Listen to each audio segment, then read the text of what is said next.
आजको पहिलो वाचन रहेको छ डाक्टर संगीता स्वेच्छाले लेख्नु भएको कथा गुलाफसँगको प्रेम।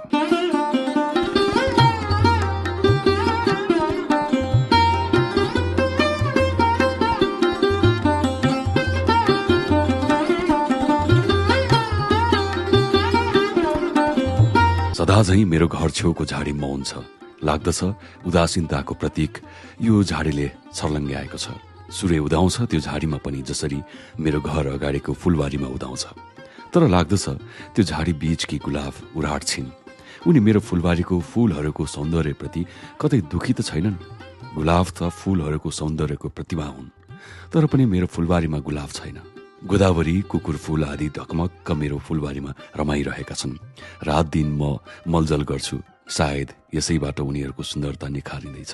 पल्लोपट्टि झाडीमा कुदेर गुलाफलाई टिपेर म फूलबारीमा सजाउन समर्थ भएको भए सायद उनी मदेखि खुसी हुन्थिन् कि म असमर्थ छु।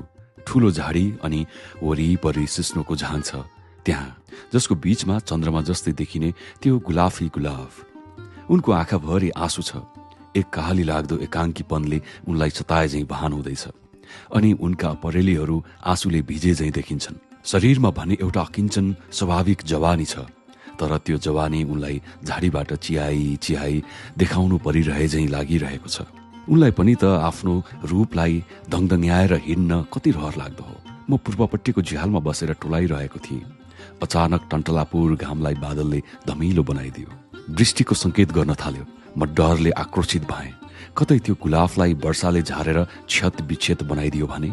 विराज, ए विराज, शर्मिला दिदीको आवाजले मेरो ध्यान भङ्ग भयो। म पछाडि फर्किएँ। हजुर, तेरो आँखामा आँसु? दिदीले मतिर बढ्दै भन्नुभयो। यो मेरो आँसु होइन दिदी, यो त गुलाफको आँसु हो। मैले भावुकताका साथ भन्न पुगेछु। धत पाजी, दुध चिसो होला। दिदीले दुधको गिलास मेरो छेउमा राखेर जानुभयो। दुध त्यति साह्रो पिउन मन नलाग्ने भए पनि ज्वरोले थलिएको हुँदा दुध पिउन करै लाग्यो। म सोच्दा सोच्दै गुलाफकै दुनियाँमा हराउन थालेँ। कल्पनाको सागरमा डुब्न थालेँ। आँखा चिम्लिएँ लामो श्वास फेरेर। म दिउँसै सपना देख्न पुगेँ। म विराज, सपनामा पनि विराजै थिएँ। म गुलाफतिर बढ्दै गएँ। त्यहाँ झाडी त्यति साह्रो थिएन। म पनि उनलाई सम्बोधन गर्न चाहन्थेँ, तर नामै थाहा नपाएको हुँदा ओठहरूमा कम्पन बढ्दो थियो। उनी मसँग मन्द मुस्कुराइन्। स्वर्गको आनन्द थियो त्यो मुस्कानमा। वरिपरिको सम्पूर्ण वातावरणमा चहलपहल देखियो। गुलाफले हाँस्दै बोलाइन्, विराज। म अचम्मित भएँ र खुसीले पागल झैं। लडखडाइरहेको पाइलाहरू उनीतर्फ बढ्दै थिए। उनको त्यही आवाजले म सतर्क हुन थालेँ। विराज, मलाई एकपल्ट स्पर्श गर। म तिम्रो सम्पूर्ण कौतूहलतालाई निवारण गर्नेछु कि आखिर ममा तिमीले के पाउँदैछौ। गुलाफको त्यो सानो आवाज मेरो मस्तिष्कमा घन ठोके झैं भयो। मलाई त्यो आवाज चिर परिचित लाग्यो अनि म दृढ भएर अगाडि बढ्दै गएँ। म उनलाई स्पर्श मात्र होइन, उनलाई मेरो हृदयमा सजाउने छु। टिपेर? नाइ, म उनको हत्या यसरी गर्न सक्दिनँ। म पाप बोक्न चाहन्न क्षणिक स्वार्थका लागि। म उनीसँगै धेरै बातचित गर्ने विचारमा छु। सोध्न चाहन्छु कि हाम्रो यस्तो मुख भाषामा कहिलेसम्म सम्बन्ध रहला भनेर। बिचरीलाई रातभरिको तुसारो र दिनभरिको हुस्सु अनि वर्षायाममा पानीले कति सताउँदो हो। अब म कसैबाट पनि उनलाई चोट लाग्न दिने छैन। उनलाई अगाध अगाध माया गर्नेछु। यस्तै सोच्दै म अगाडि बढ्दै थिएँ। उनको निकटतम दूरीमा पुगिसकेछु। म जति नजिकै थिएँ उनी त्यति नै राम्री देखिन्थिन्।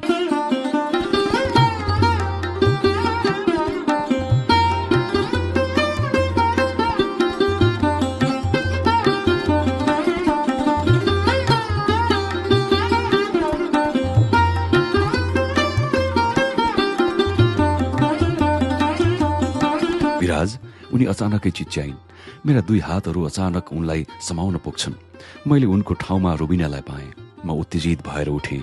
साँझ पर्न आँटेको समय। आँखा मिच्दै झ्यालमा पुगेँ। बाटो हिलाम्मे अनि पानीले लतपत भएको फूलबारी। घनघोर वृष्टिले कतै गुलाफलाई। मेरो मनमा डर झन बढ्न थाल्यो।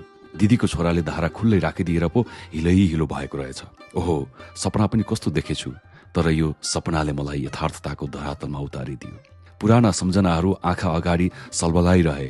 रुबिना, ऊ चञ्चल हँसिली रुबिना जोसँग म धरान जाँदा भेट भएको थियो। म काठमाडौँ आउँदा उनले कयौं आँसु बगाइन्, तर मैले एउटा चिठीसम्म पनि पठाइन। आज मलाई अचम्म लाग्यो। बाटोमा कयौं मानिसहरू ओहोर दोहोर गर्छन्, तर खै कसैले त्यो झाडेको गुलाफलाई यादसम्म गर्दैनन्।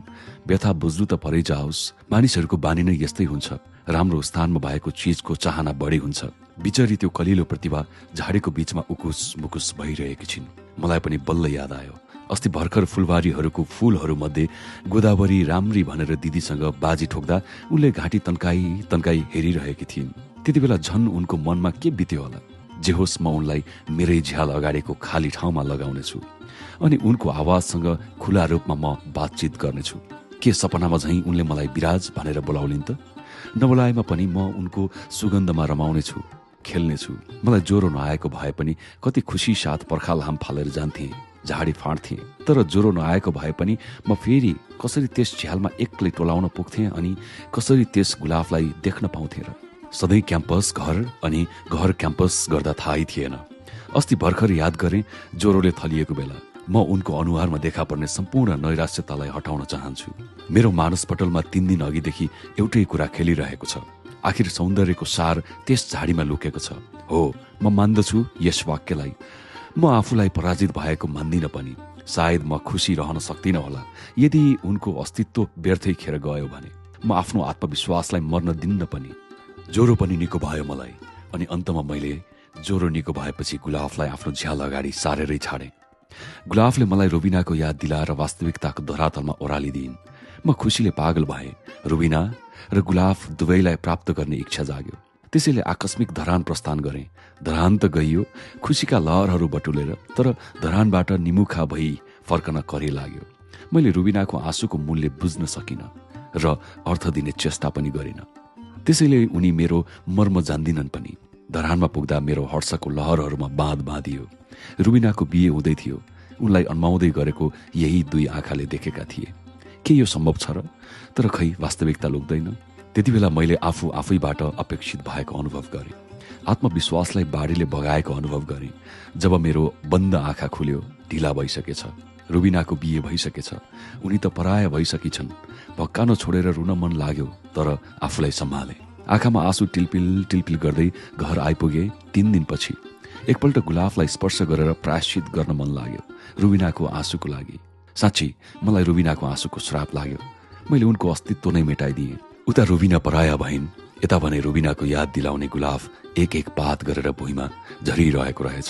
सायद गुलाफ झाडीमै ठिक थिइन्। मैले उनलाई आफ्नो फुलबारीमा सारेर गल्ती नै गरेछु। मलाई लाग्यो मेरो मुटु छिया छिया भई टुक्रिएको छ। पातहरू गाँस्न मन लाग्यो गुलाफको, तर असम्भव। ती छरिएका पातहरूले मेरो वर्तमानको दयनीय अवस्थामाथि उपहास गरे झैँ लाग्यो। रातमा निद्रा पटक्कै लागेन। गुलाफका छरिएका पातहरूलाई सँगालेर कोठामा राखेँ।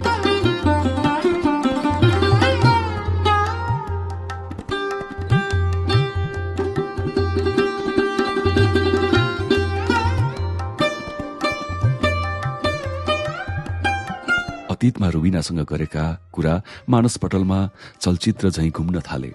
मनलाई सम्हालेर बसेँ। सरिताले मलाई गरेको अपराध मैले रुबिनामाथि थोपरिदिएँ। जसको फल एक सुन्दर फूलले पाइन्।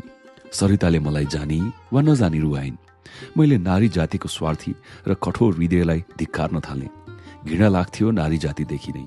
लाग्थ्यो कोमलताको प्रतीकको नाममा कलङ्क हो नारी। सरिताले मलाई उपहासको पात्र बनाइदिएको हुनाले मैले रुबिनासँग बदला लिन पुगेँ। रुबिना मसँग धरानमा छुटिनु पर्दा रोइन्। मैले सम्झिएको थिएँ नारीको आँसु पुरुषलाई कमजोर तुल्याउने एउटा बलियो हतियार मात्र हो। त्यसैले मैले रुबिनाको आँसुलाई महत्त्व नै दिइनँ। उनको आँसुलाई सान्त्वना दिँदै खितखित्याउँथेँ। यही सोचेर कि मैले आफ्नो पुरुषत्वलाई डग्न दिइनँ। एउटी नारीले मलाई धोका दिए जो म सहन सक्दिन थिएँ। पुरुष भएर नारीको अगाडि झुक्नु भो, बरु रुबिनालाई रुवाएँ। उनको आँसुले मेरो घाइते पुरुष हृदयलाई शीतल बनाइदिन्थ्यो। धरानमा बाचाहरू बुनेर आएँ। काठमाडौँ आएपछि बिर्सिदिएँ। त्यति बेला मेरो एउटै उद्देश्य थियो, बदला लिनु। एक नारीलाई, नारी जातिलाई। अन्त्यमा मैले के पाएँ? पीडै पीडाको द्वन्द्व भएको छ मेरो मुटुमा। पश्चातापका आँसुहरू तछाड मछाड गर्दै ओह्रालो लागेर सिरानी भिजिसक्यो। छटपटी भने झन् बढ्दो छ। छि, मैले आफ्नो जातिलाई नारी जातिको अगाडि गिराइदिएछु।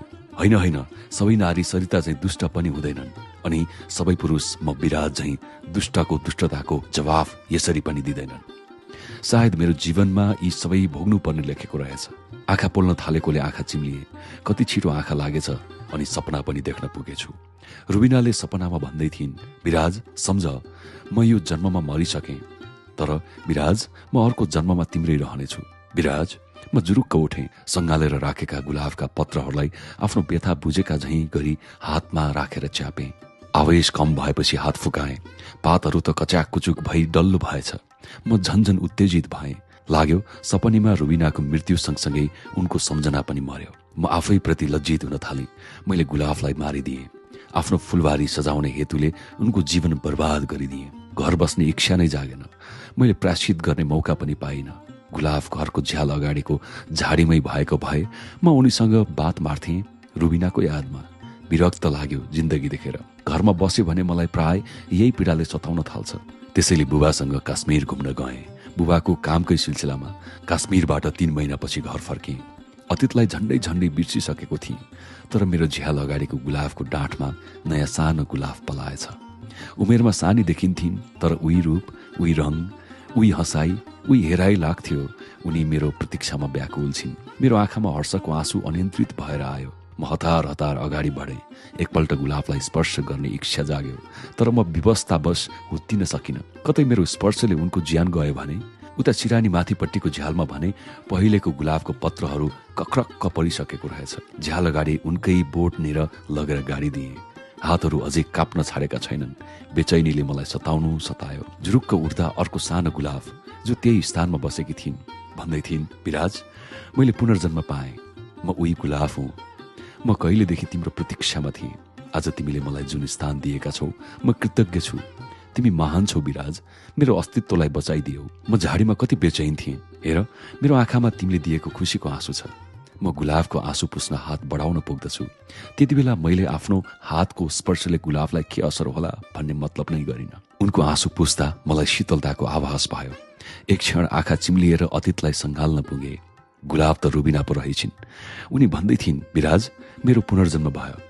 मेरो बिहे पूर्व जन्ममा कसैसँग भयो, तर यो जन्ममा हामी अलग्गिने छैनौँ। मलाई त्यस भावुक कुरा कल्पनामै मात्र सीमित भएको पत्तै भएन। अचानक आवेशमा आएर कराउन थालेँ, रुबिनाको पुनर्जन्म भयो। मेरो बिहे पूर्व जन्ममा कसैसँग भयो, तर यो जन्ममा हामी अलग्गिने छैनौँ। मलाई त्यस भावुक कुरा कल्पनामै मात्र सीमित भएको पत्तै भएन। अचानक आवेशमा आएर कराउन थालेँ, रुबिनाको पुनर्जन्म भयो। आँखा खोल्दा रुबिनालाई पाउनै सकिन। पश्चाताप त लागिरहन्छ, तर प्रायश्चित म फूल बनेर गर्ने गर्दछु। कल्पनामा हराउँदा म पनि गुलाफ बनेर अगाडिको नयाँ गुलाफलाई रुबिना मानेर बात मार्ने गर्दछु। अनि विपनीमा पनि चित्त बुझाउँछु उनकै स्याहार सुसार गरेर। डर लाग्छ कतै यिनको पनि अस्तित्व नमेटु म।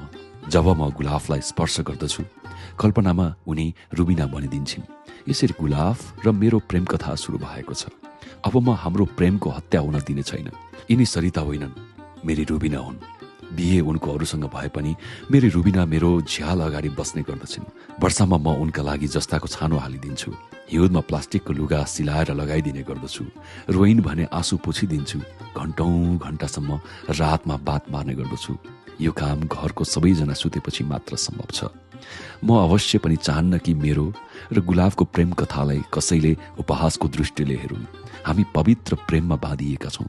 हे भगवान, मलाई अर्को जन्ममा गुलाफ बनाइदेऊ। म रुबिनासँग छुट्टिएर बस्न चाहन्न। यस्तै गरेर दिन बित्दैछन्। आखिर मेरो र गुलाफको प्रेम पवित्र छ।